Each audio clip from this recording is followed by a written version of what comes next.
আজকে তো দেখতেছি আশেপাশে কোনো বোতল নাই। ওই তো একটা বোতল, ওইটা দোকানি। না না ভাই, আপনাদের প্রজেক্টটা এত টাকা দিয়ে করা যাবে না, টাকা বেশি হয়ে যায়, এত টাকা করা যাবে না। বাবা, আচ্ছা ভাই, আপনাকে একটু পরে কল দিতে আছে। কে তুমি, কিছু বলছো আমাকে? বাবা কেমন আছো তুমি? স্যার, আপনি বিয়ে কবে করলেন? এই খায়রুল, তুমি আমার সাথে কতদিন হয়ে কাজ করতেছো? তুমি জানো না যে আমি বিয়ে করছি কি না করছি? এই যে মামুনি, শোনো, তোমার মনে হয় কোথাও ভুল হচ্ছে। না, আমার কথা ভুল হচ্ছে না, তুমিই আমার বাবা। আর আমি মিথ্যে বলবো কেন? মামুনি, আমি শুনেছি এই পৃথিবীতে নাকি একজনের চেহারার লগে নাকি 7 জনের মিল আছে। হয়তোবা সেই রকম তুমিও তোমার বাবার চেহারার সাথে আমার মিল পাইছো, তাই হয়তোবা তুমি ভুল করে আমাকে বাবা বলে ডাকতেছো। আল্লাহ, আমি আমার হারানো বাবাকে ফিরে পেয়েছি। আমার আর বোতল টকাইতে হবে না। এই কে তুমি, কি বলতেছো এসব? আমি কেন তোমার বাবা হব? বাবা, তুমি আমার সাথে রেগে কথা বলবা না, আমার খুব কান্না পায়। এই পিচ্ছি, তোর কি মাথা মাথা নষ্ট হয়েছে? তুই তখন থেকে আমাকে বাবা বলেই ডাকতেছিস। আর শোন, তুই যেমন টোকায় তোর বাপ মাও এমন টোকায়, আর এমন মেয়ে এমন হতেই পারে না। আর তুই হয়তোবা জানোস না যে আমি কে। তোদের মতো টোকাইকে আমার ভালো করে চেনা আছে। খায়রুল, ওকে 100 টাকা দিয়ে দাও তো। ঠিক আছে স্যার, দিতেছি। এই ধরো বাবু। ওরে আমি কতবার করে বোঝানোর চেষ্টা করলাম যে আমি ওর বাবা না, তারপরও বুঝতেছে না। না না, আমার টাকা লাগবে না। এই পৃথিবীতে যার বাবা আছে তার টাকার প্রয়োজন হয় না। একটা মেয়ের কাছে তার বাবাই সব। ওই টোকাইয়ের বাচ্চা, টাকা নিলে নে, না নিলে এখান থেকে চলে যা। বাবা, মা না অনেক অসুস্থ, চলো না মাকে দেখে আসি। মাকে না হয় তুমি এক নজর দেখার পর চলে যেও। স্যার, মানলাম মেয়েটা আপনার রক্তের সাথে কোনো সম্পর্ক নেই। মেয়েটা যখন এত করে বলতাছে, চলেন না ভাই একটা নজর দেখে আসি। খায়রুল, তুমি এসব কি বলতেছো? একটু পরে আমাদের একটা মিটিং আছে, ওকে আমরা কিভাবে সময় দেব?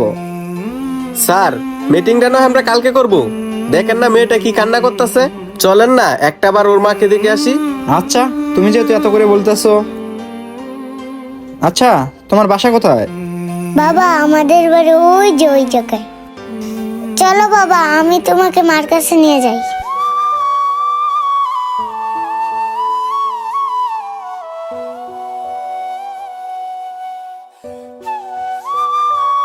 এই মেয়ে, তুমি কেন আমাকে কবরস্থানে নিয়ে আসলা? এটা তো কবরস্থান। বাবা, মা তো কবরস্থানেই থাকে। মানে তুমি এসব কি বলতেছো? মানুষ কিভাবে কবরস্থানে থাকে? এই মেয়ে, তুমি কেন ফাজলামো করে আমার সময়টা নষ্ট করতেছো? বাবা, আমি কোনো মজা করতেছি না, সত্যি মা এই কবরস্থানেই থাকে। আচ্ছা ঠিক আছে, বুঝলাম, তোমার মা কবরস্থানে ঘুমায়। ডাক দাও এখন তোমার মাকে। বাবা, তুমি কি বোকা নাকি? যে একবার কবরস্থানে ঘুমায় সে কি আর ফিরে আসে? কি বলতেছে এসব? মামুনি, তুমি এসব কি বলতেছো? আমি তো তোমার কথার কোনো আগামাথা বুঝতেছি না। ভাই, মানে আপনাকে আমি বুঝায় বলতাছি। আপনি কে ভাই? আপনাকে তো সঠিক চিনলাম না। ভাই, আপনি ওই পিচ্চিটার সাথে কথা বলতাছিলেন না, ওই পিচ্চিটা আমার বাসার সাথেই থাকে। ওর যখনকার বয়স 8 বছর ছিল, ওর বাবা সুখে ওর মায় মারা যায়। ওর বাবা একজন গরিব ফ্যামিলির লোক ছিল। উনি একজন গার্মেন্টস কর্মী ছিলেন। যে গার্মেন্টসে চাকরি করতেন, ওই গার্মেন্টসের মালিকের মেয়েকে বিয়ে করে। ওর বাবা অনেক নিষ্ঠুর। ওর যখন 4 বছর বয়স, তখনকার ওর মাকে ফেলে ওর বাবা চলে যায়। তারপরে ওকে আমরা লালন পালন করি। মানে বুঝলাম না, আপনারা কি ওকে একটু ভালোভাবে রাখতে পারতেন না? ও রাস্তাঘাটে এভাবে বোতল টোকায় খায়, আপনারা ওকে একটু লেখাপড়া করার ব্যবস্থা করতে পারেন নাই? ভাই, আমরা তো চাইছিলাম লেখাপড়া করানোর জন্য, হয়তো স্কুলে যায় না। ভাই, একটা কথা আছে না, অভাবে স্বভাব নষ্ট। ওর বাবা যখন ওর মাকে ছেড়ে চলে যায়, ওর মা তখন বোতল টুকায় খাইতো। ওই স্বভাবটা ওই মেয়ের ভিতরে রয়ে গেছে। তবে ভাই, ওই কিন্তু আসলে টুকায় না। ওকে বলছিলাম বোতল টুকানি ছেড়ে দাও। ওই কি বলছে ভাই জানেন? ওই বলে যে বোতল টোকাইলে নাকি ওর মায় নাকি সবসময় ওর পাশে থাকে, এটাই নাকি ওর অনুভব মনে হয়। আর সবচেয়ে থেকে বড় অবাক করার বিষয় হচ্ছে কি জানেন? ওই আজ পর্যন্ত কাউকে বাবা বলে ডাকেনি। আমি আজ পর্যন্ত কত আদর যত্ন করছি, তারপরে আমাকে বাবা বলে ডাকিনি। আজকে ফার্স্ট টাইম ওকে দেখলাম বাবা বলে ডাকলো, তাও আবার আপনাকে। আচ্ছা ভাই, 1 মিনিট। আচ্ছা, ওর মায়ের নামটা কি আপনি বলবেন আমাকে একটু? ওর মায়ের নাম সাথী। সাথী মানে বুঝলাম না। আচ্ছা ভাই, 1 মিনিট।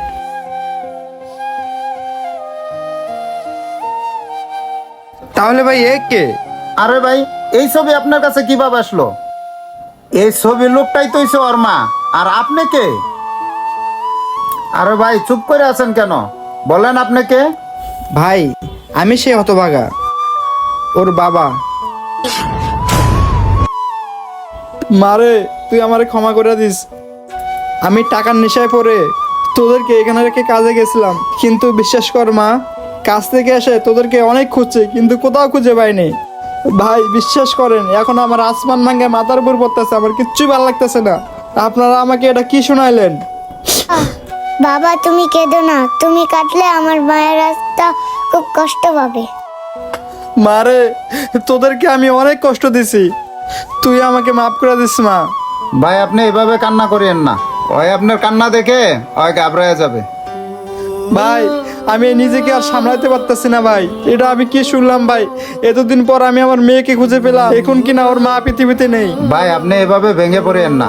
আর ওর চেহারাটার দিকে আপনি তাকায় দেখছেন, ঠিক ওর মায়ের মতো চেহারা পাইছে। ভাই শুনেন, আপনি যখন ওকে পেয়েছেন তাহলে ওকে আর কখনো কষ্ট দিয়েন না। আর ওকে যদি আপনি কষ্ট দেন তাহলে ওর মা আর আত্মা অনেক কষ্ট পাবে। মারে, তুই আমার বুকের মাঝে আয় মা, তোকে আর আমি কোনো সময় কষ্ট দেব না। বাবা তুমি আর আমাকে কখনো ছেড়ে যাবে না তো? না রে মা, তোকে আর আমি কখনো ছেড়ে যাব না, কোথাও যাব। চল মা, তোকে এখন আমার বাসায় নিয়ে যাব। আসসালামু আলাইকুম বন্ধুরা, আমাদের